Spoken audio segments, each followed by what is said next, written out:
እያማረብኝ ነው። አረ ቆንጆዬ ሆነሻል። አለባበሷ ምናምን በረቀብሽ። አምሮብሻል። ደስ ይላል። ጥሩ ላይ ነሽ። ጎበዝ ልጅ። እንደዚህ ሽብል ለበሽ፣ አትጨናነቂ ምናምን። ምን የሚያስጨንቅሽ ነገር? አረ ምንም የለም።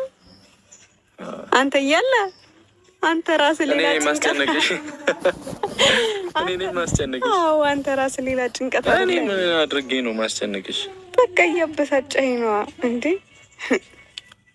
ምን እስቲ አሁን ምን አድርጌ ነው ማበሳጨት? ተሸከመኝ አለችኝ። እሺ የሆነ ነገር አድርግ እሺ እያልኩ ነው። ታዘዛት። አልተመቸኝም። በስነ ስርዓት ያዘኝ። እንዴት እንደዚህ? አዎ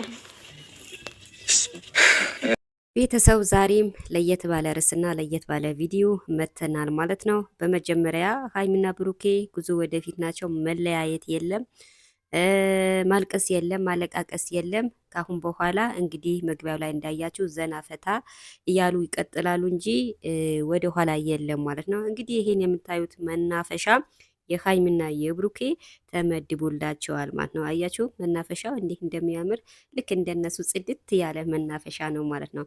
እና ቤተሰብ ቪዲዮቻችን እስከ መጨረሻ ተከታተሉ። አስተያየት ካላችሁ በኮሜንት አሳውቁ፣ እንመልሳለን። ላይክም ሰብስክራይብ ማድረጋችሁንም እንዳትረሱ ማለት ነው። ካሁን በኋላ ሀይሚና ብሩኬ የተለያዩ ወይ ማለት ቀረ ማለት ነው። ብዙዎቻችሁ ተጨንቃችሁ ነበረ። ካሁን በኋላ መጨናነቅ የለም።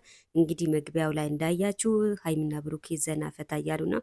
እንግዲህ አንዴ ጸጉሯ እያበጠረ፣ አንዴ ልብሷ እያስተካከለ፣ አንዴ ጫማ እያስተካከለ እንግዲህ ዘና ፈታ እያሉ ነው። ሀይሚም ደግሞ እንግዲህ እያመሰገነችው ነው። እሱም ደግሞ ምን አርጌ እያላት ካንተ በላይ ያደረገልኝ የለም እያለች አመስግነዋለች ማለት ነው። እንግዲህ ቤተሰብ ከሀይሚ ከብሩኬ ጉዞ ወደፊት ናቸው፣ ወደ ኋላ የለም። ካሁን በኋላ መጨናነቅ ቀረ።